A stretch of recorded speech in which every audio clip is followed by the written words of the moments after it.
welcome to Mika's World, and today I will show you somebody's videos how to skip darker side in the moon easier way, and search for Super Mario Odyssey and find how to beat darker side of the moon easier.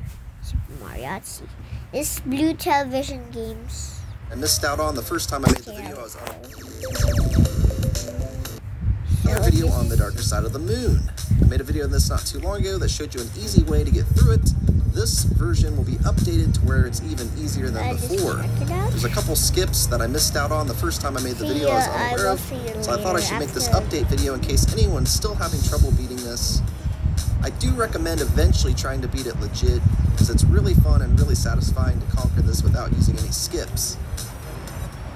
For this first section, all we have is wall jumps and then this little pole swinging section. This is all pretty easy, and I imagine you've gotten past this part before if you've been playing this for a bit. Okay, it's raining right now. As for this part, I like to do long jumps. You can hear that. Once we get over here, I like to go to the right side.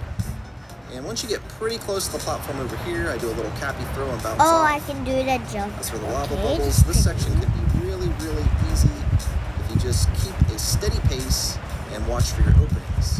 As soon as you have an opening, take it and let the spikes get pretty close.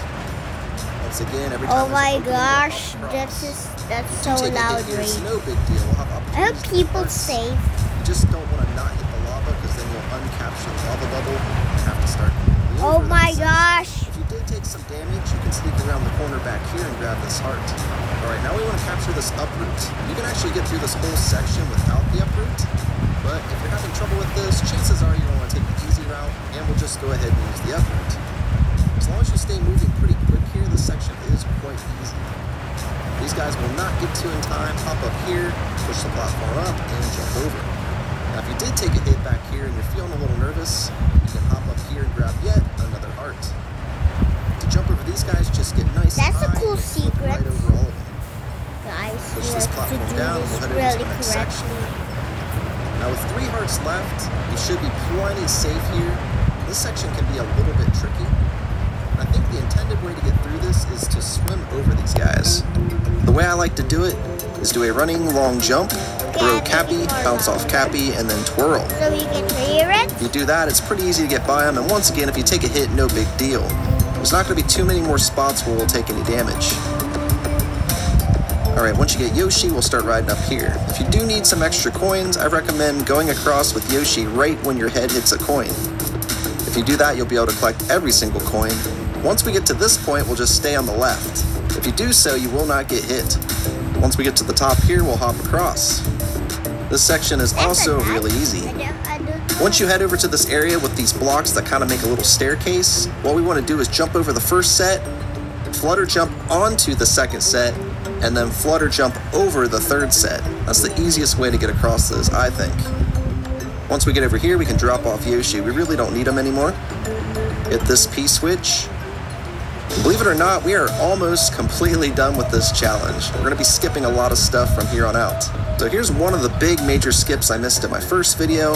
I like to collect the coins here first, as when you do a homing cap throw, it will target those coins, and it's going to mess this skip up. Once we get here, we're going to throw Cappy straight out, hold down the throw button so Cappy stays in place, and then we're going to backflip up here, land on this platform, and shake the controller so that we do a homing throw onto the Scarecrow.